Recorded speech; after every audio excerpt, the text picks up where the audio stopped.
Married Love by Mari Stopes. Section 2. Author's Preface. More than ever today are happy homes needed. It is my hope that this book may serve the state by adding to their numbers. Its object is to increase the joys of marriage, and to show how much sorrow may be avoided. The only secure basis for a present-day state is the welding of its units in marriage. But there is rottenness and danger at the foundations of the state if many of the marriages are unhappy. Today, particularly in the middle classes in this country, marriage is far less really happy than its surface appears.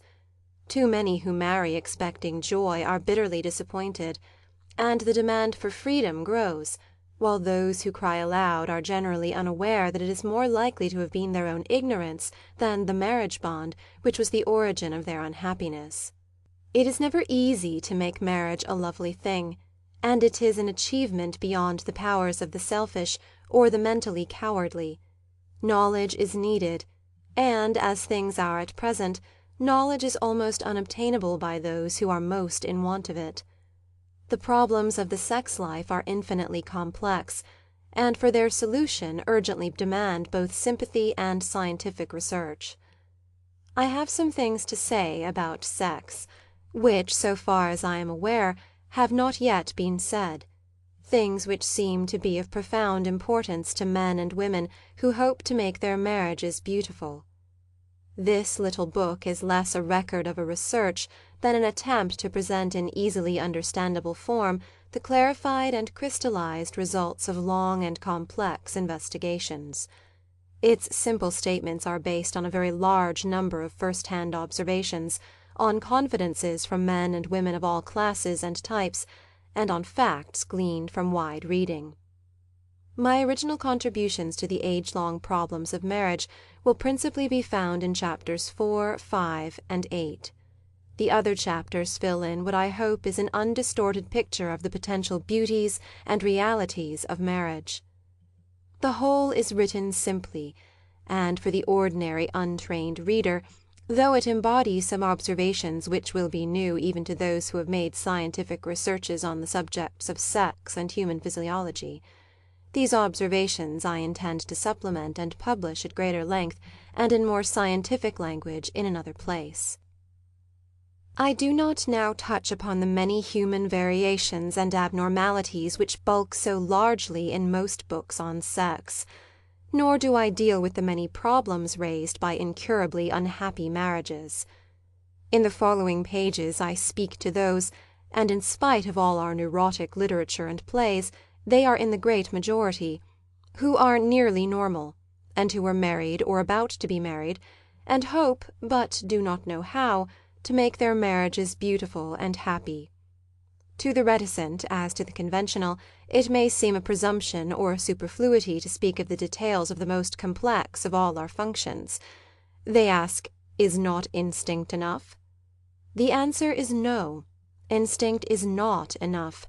In every other human activity it has been realized that training, the handing on of tradition, are essential. As Dr. Saleeby once wisely pointed out, a cat knows how to manage her newborn kittens, how to bring them up and teach them. A human mother does not know how to manage her baby unless she is trained, either directly or by her own quick observation of other mothers. A cat performs her simple duties by instinct. A human mother has to be trained to fulfill her very complex one. The same is true in the subtle realm of sex. In this country, in modern times, the old traditions, the profound, primitive knowledge of the needs of both sexes, have been lost, and nothing but a muffled confusion of individual gossip disturbs a silence, shamefaced or foul. Here and there in a family of fine tradition, a youth or maiden may learn some of the mysteries of marriage, but the great majority of people in our country have no glimmering of the supreme human art, the art of love, while in books on advanced physiology and medicine, the gaps, the omissions, and even the misstatements of bare fact are amazing. In my first marriage I paid such a terrible price for sex ignorance that I feel that knowledge gained at such a cost should be placed at the service of humanity.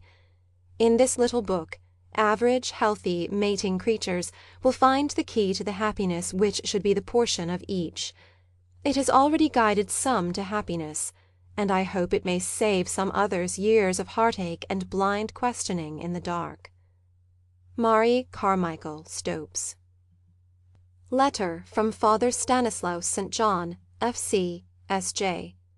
114 Mount Street, London, W1. December 11th, 1917. Dear Dr. Stopes, I have read Married Love with deep interest. As a piece of thoughtful scientific writing I find it admirable throughout, and it seems to me that your theme could not have been treated in more beautiful or more delicate language, or with a truer ring of sympathy for those who, through ignorance or want of thought, make shipwreck of their married happiness. Your clear exposition of the rhythmic curve of sex feeling and of the misinterpretation on the part of so many husbands of what they call their wives' contrariness, arising from their ignorance of its existence, should bring happiness to many married couples whose lives are drifting apart through want of knowledge. In the exercise of my ministry I have repeatedly traced the beginnings of the rift to this want of knowledge and consequently of sympathy. So far we are in complete agreement, but our ways part when you treat of birth control. You write primarily as a scientist, though a very human scientist, and so you are naturally mainly occupied with the facts and conditions of what I may call our earth life. I, on the other hand, writing as a Catholic, regard our earth life as essentially and inseparably connected with an eternal existence which reaches out beyond the grave. I look on this life as utterly meaningless in itself, as a period which is simply and solely a means to an end, eternity, a period of which all the circumstances of pleasure and pain can only be explained and rightly used in their relation to this eternity. Let me take in illustration of my meaning the case you give of the worn-out mother of 12. The Catholic belief is that the loss of health on her part for a few years of life, and the diminished vitality on the part of her later children, would be a very small price indeed to pay for an endless happiness on the part of all. In our belief, then, the destruction of one spermatozoon is not the question, but the deliberate prevention of an eternally happy existence, which, in the supposition, might arise from its preservation. Holding as we do that the marriage act is the divinely ordained means by which man offers to God the opportunity of creating an immortal being, we do not believe that he may make use of this means and deliberately frustrate it of its end without doing grave wrong. You do me the honour of suggesting that I should write a foreword to your book, but any foreword from me could obviously only derive value from my position as a Catholic priest, and that position is in opposition to this part of your work. I cannot end without thanking you very sincerely for allowing me to read your book. Apart from what, as a Catholic, I object to in it, it contains so much most helpful matter that I feel sure it will bring to many a happiness in married life now wanting through the ignorance and the consequent want of sympathy which you so rightly deplore. Believe me, Dr. Stopes, yours very sincerely, S. St. John, S.J., C.F. I publish this letter with sincere thanks to Father St. John for his permission to use it. M.C.S. Reply to Father St. John, S.J. Leatherhead, December 12th, 1917. Dear Father St. John, your letter wins my heart entirely by its appreciation and kindness. It is a great help and encouragement to find that we are so far in essential agreement, and that you are so well disposed toward even part of my effort. But, and I wish I could say it in burning words, it is not because I am chiefly concerned with time that I wrote Chapter 9, but just because I am so acutely and so persistently conscious that I am dealing with factors of eternity. To me today is essentially a part of my life everlasting. I cannot separate time and eternity, this world and the next, as religious people often seem able to do. To me this body is a tool in the service of, though not completely in the control of, my immortal soul. Now it seems to me that religious people, and even in your letter I fancy I detect the same tendency, forgive me if I am wrong, are too ready to separate this world and the next, to act unreasonably or cruelly here, and to trust to eternity, or the hereafter, to put all right.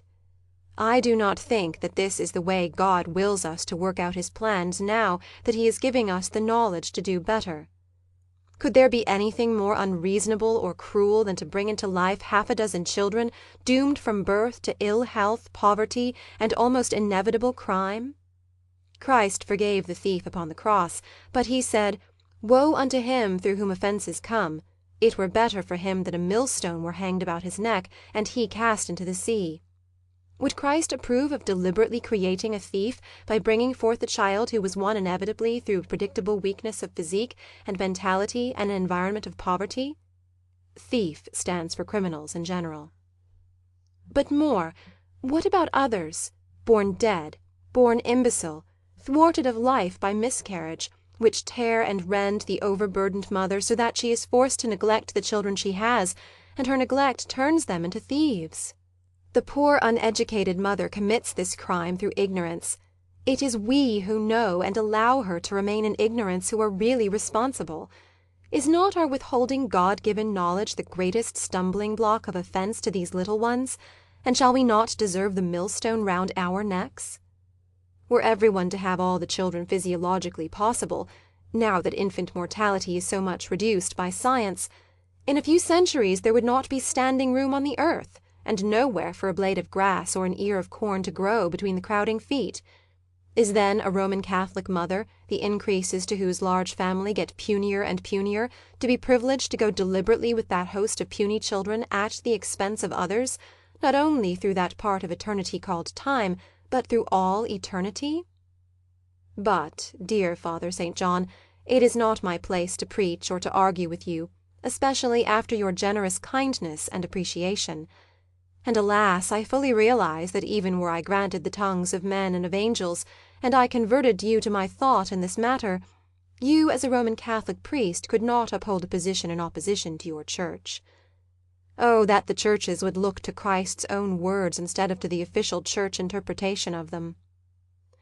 I thank you very sincerely for your kindness to a stranger, and remain always yours respectfully, Mari Carmichael Stopes.